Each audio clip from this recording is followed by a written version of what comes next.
So these both looks like smoke alarm detectors, but actually they're not the same, because the guy on my left, it detects smoke and fire, and the guy on my right, it detects motion and intruders. Wow, that's interesting, doesn't it? So today I'm going to test this guy here on my right to share with you guys what I think about it. So let's start by unboxing to see what's in the box. But before that, let me put this one back here first before I forget, right?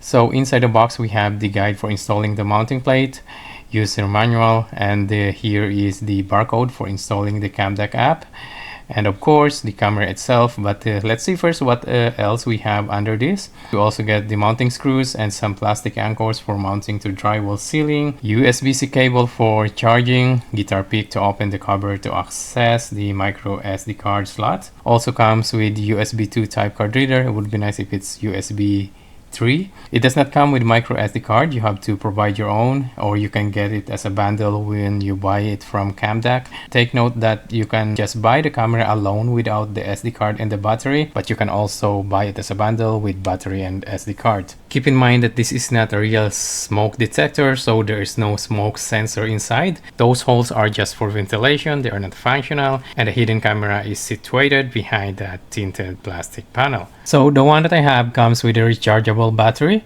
There is a plastic film on the positive terminal that you have to remove before charging it. So you have 3 power options on this camera. You can connect it directly to the power source for a permanent location. And the good thing with this camera is it is auto volt from 110 to 240 volts AC, which means that it will work in any country. I'm in Canada, our standard voltage is 110 volts. If I send one back home, their standard voltage there is 220 volts, so that is not a problem because, again, of the auto volt features. Second option is to use the rechargeable battery to power it for 6 hours. It is also work as a backup in case of a power outage. And the third option is to power it with a supplied USB-C cable. Or if you have a cell phone charger that's kicking around, you can use that as well, as long as it's USB Type-C. Right, so let's go ahead and try to install the Camduck app. So there's 2 ways of installing the app. Either you scan this with your barcode scanner on your cell phone, or you can go to Camduck website and then download the Camduck app. Alright, so let's install the Camduck app. First, I'm going to install the barcode scanner first. I don't have it in this cell phone. Any barcode scanner, as long as it's free, that's all you need.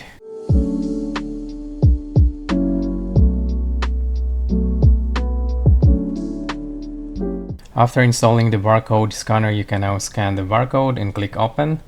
I'm using Samsung, so I'm going to select Android download and click allow while using the app, and so on.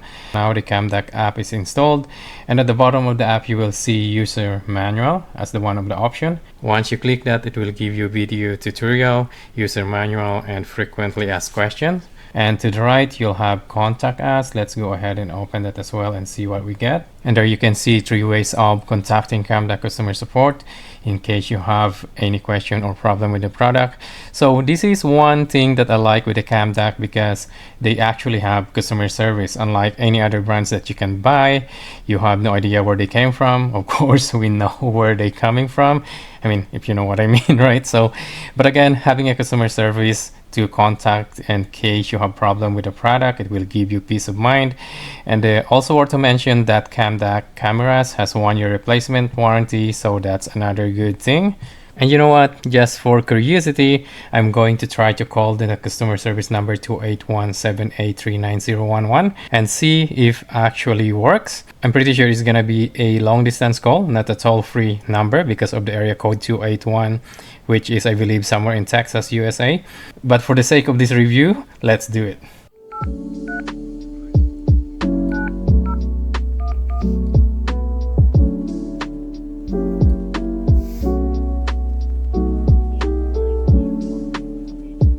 Long distance charges may apply.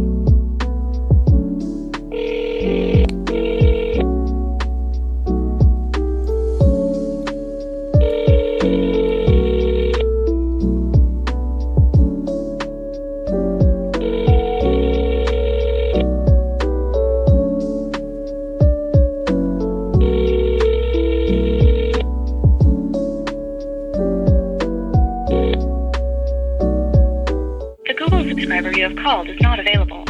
Please leave a message after the tone. Alright, there's no answer. Okay, so no one picked up and answered the phone. That's a bummer. But today is Saturday, so I'm not sure if they are closed during the weekends. I'm not going to try it again because it's a long distance call. So let's go ahead and continue connecting the camera to my cell phone so that I can show you the picture quality and the functionality of it. Alright, so I'm going to turn the camera on. There you go. As you guys can see that the red and blue light is on, and then it will blink and then it will turn off like after a few seconds. Again, this is hidden camera. It shouldn't have any LED indicator, any light activities when it's on to be, you know, like hidden. Right, so let's see. Press that the blue light until it's off, please tick. Oh, if blue light flash until off, please tick this. It's not off yet, so we're gonna wait until that is off.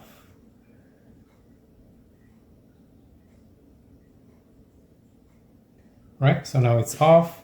Now we can click that red dot right there, and then I guess we're gonna go there to connect to the Wi-Fi. We're not gonna connect to the Wi-Fi right now. To connect to the camera Wi-Fi, and the password is a Camduck 66. All right. Please connect to the camera Wi-Fi, then return to the app. Enter the password. Please connect to the camera Wi-Fi, then return to the app. Please connect to the camera Wi-Fi, then return to the app. Please connect to the camera Wi-Fi, then return to the app. All right, it's connected. Please connect to the camera Wi-Fi, then return to the app. Please connect to the camera Wi-Fi, then return to... All right. That's kind of annoying. At this point, the app will ask you to connect to your Wi-Fi network for remote monitoring, which not I wanted to do. So I'm kind of get lost here, and I thought that the phone is still not connected to the camera, but actually it is. I was able to figure it out after a while. What you have to do is on the top left corner, you can see the small arrow pointing left. Click on that, and then you can click skip, and then okay, and then back. So there you go, you can see me in the camera now, so it means that we're connected. And let me just fix my hair a little bit.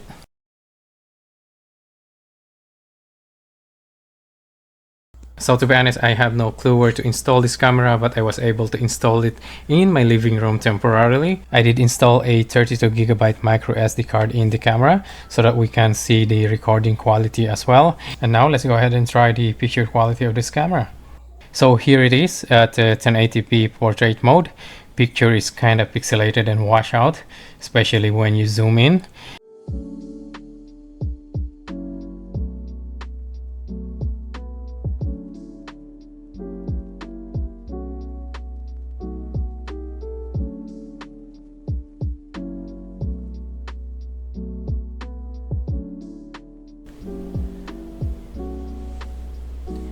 And as you can see right there, using the 360 rotation, it just make the picture much worse.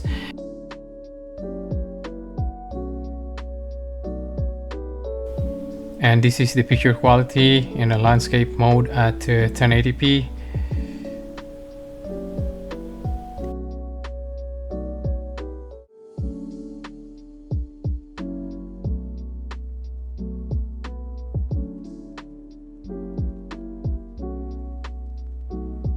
But despite of the picture quality of the 1080p, surprisingly, when I switched to 4 megapixel, the picture quality drastically improved. As you can see, the picture is a lot better, and it will give you more details, even zooming in and zooming out. And now I can see my fish in the aquarium swimming around.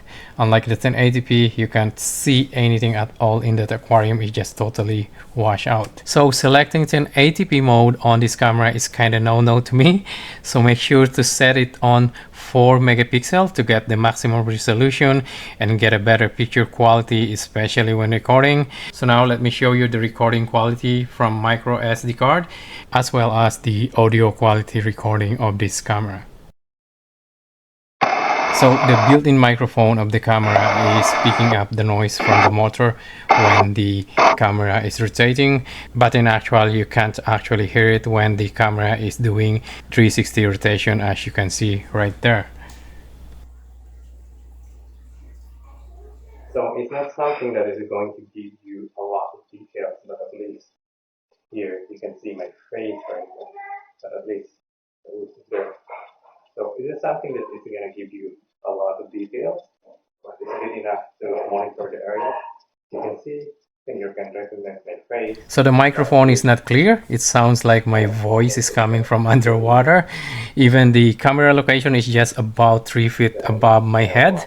And the microphone is kind of sensitive as well, because I can hear the voices of my kids in the background. Right now they are in the TV room that at least 25 feet away from the camera. But of course the clarity of the audio is more important than the sensitivity. Microphone that is too sensitive actually can pick up lots of unwanted sound in the background, which can create lots of noise during playback of the recording. I also tested the range inside the house. I go as far as I can, and that's I would say about 30 meters away from the camera, and I got no problem with the connection. You can see I can rotate the camera, no problem at all. I also went outside in my backyard, so that's about added 10 meters away from the camera, because the camera is in the living room at the front. So like that's total about 40 meters away from the camera, and I can still control the camera, no problem, but I can see that there's some lagging right there. Again, this is just the Wi-Fi from the camera itself. I'm not connected to my network, so if you want to monitor it like from a certain distance, that more than 30 meters away, like let's say if you want to go summer or you want to go vacations, so that's the time you are going to connect it to your network, so that you can monitor it anywhere you are, as long as you have a Wi-Fi or you have a data on your cell phone. So here are the pros and the cons in my opinion. I also tested the camera at night without light, aside from the light that's coming from my aquarium, and that is the only reason why you can see me. But when I rotate the camera in the dark area of the living room, you cannot see anything at all, again because this camera has no infrared night vision. So hopefully the next version of this camera will have a night vision, better microphone, and 4K resolution. Otherwise, if you want a 4K hidden camera from Camduck, they have the Camduck C, which has 4K resolution, and if you want the one with the night vision, you can get the Camduck XN, which is also 4K resolution. Before I end this video, I want to say thank you to Sherry from Camduck for sending me this camera for testing and review. And if you have any question, leave it in the comments section below. And that is my review of the smoke alarm hidden camera from Camduck. And remember that this is not a real or functional smoke alarm, so it's not gonna protect yourself, your family, or your property in case there's a fire. So be mindful of that. Thank you guys for watching, and I will see you in the next one. Bye bye.